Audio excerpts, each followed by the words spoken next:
இங்கே எமிலிங்கிற ஒரு பொண்ணு காலேஜில் உட்காந்து கிளாஸ் அட்டன் பண்ணிக்கிட்டு இருக்கா. புதுசாக ஒரு டீச்சர் வராங்க. யாருன்னு பார்த்தா எமிலியோட ஹஸ்பண்ட் கையில் அவங்களோட வெட்டிங் ரிங்கும் உள்ள அவர் நார்மலாக எப்பவும் போல் வந்து கிளாஸ் எடுத்துக்கிட்டு இருக்காரு. பக்கத்தில் இருக்கக்கூடிய இவளுடைய ஃப்ரெண்டு சாராங்கிற பொண்ணு, இந்த ஸ்டாஃப் எனக்கு ரொம்ப பிடிச்சிருக்கு, பார்க்குறக்கு ரொம்ப அழகாக இருக்காரு, என்னோட டைப்பாக இருக்காருன்னு ஃப்ளர்ட் பண்ண ஆரம்பிக்கிறா.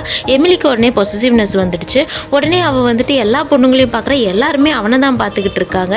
அவனும் பார்க்குறக்கு நல்லா ஹேண்ட்ஸமாக இருக்கான். இவளுக்கு பொசசிவ்னஸ் தாங்க முடியல.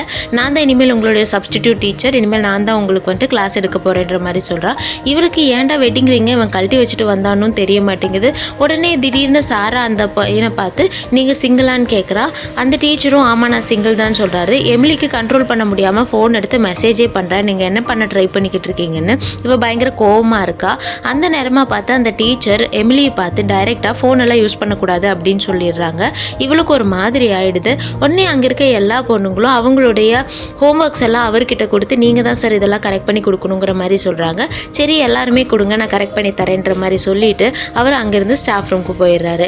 எமிலியும் ஸ்டாஃப் ரூமுக்கு டைரெக்டாக வந்துட்டு ஏன் இந்த மாதிரி புதுசாக இங்கே டீச் பண்ண வந்திருக்கீங்கன்னு கேட்கும்போது அவர் வந்து இனிமேல் இங்கே வந்து உன்னோட நிறைய டைம் ஸ்பெண்ட் பண்ணலாம் அப்படின்னு நான் நினச்சேன் அப்படின்னு சொல்கிறாரு. சரி ஏன் கையில் இருந்த மோதிரத்தை கழட்டினீங்கன்னு கேட்கும்போது நம்மளுடைய ரிலேஷன்ஷிப்பை பற்றி இங்கே யாருக்கும் தெரியணும்னு அவசியம் இல்லை, அப்போ எல்லாரும் உன்னை வித்தியாசமாக பார்ப்பாங்க அப்படின்னு சொல்கிறாங்க. அதனால அவளும் பதில் சொல்லாமல் அங்கேருந்து கிளம்பி வீட்டுக்கு போயிடுறா.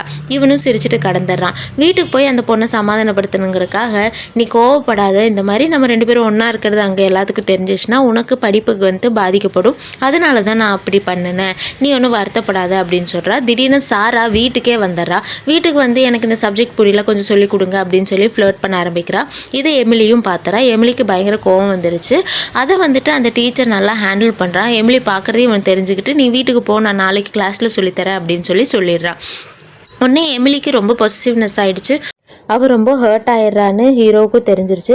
அடுத்த நாள் எல்லாரும் முன்னாடி எமிலியை கையை பிடிச்சி கிளாஸ் ரூமுக்கே கூட்டிகிட்டு வந்துடுறா. எல்லாரும் ரொம்ப ஆச்சரியமாக பார்க்குறாங்க. எல்லாருக்கும் பொறாமை ஆயிடுச்சு. எமிலியோட கையை கொடுத்துட்டு கிளாஸ் ரூமுக்குள்ளே வந்த ஹீரோ இவளுக்கும் எனக்கும் கல்யாணம் ஆகிடுச்சு, நாங்கள் 2 பேரும் husband and wife, N wifi தவிர எனக்கு வேறு யாருமே முக்கியம் கிடையாது, இந்த பியூட்டிஃபுல் லேடி என் லைஃப் லாங் நான் வச்சுருப்பேன், இதுதான் எங்களுடைய ரிலேஷன்ஷிப்பு, இதுக்குனால நீங்கள் அவளை டிஃப்ரெண்ட்டாலாம் ட்ரீட் பண்ணக்கூடாது, எல்லோரும் எங்கள் லவ்வை புரிஞ்சுக்கிட்டு எங்களுக்கு சப்போர்ட் பண்ணுவீங்கன்னு நினைக்கிறேன், ரொம்ப தேங்க்யூ, நீங்கள் வேறு எந்த யோசனையும் வச்சுக்க வேணாம் அப்படின்னு சொல்லி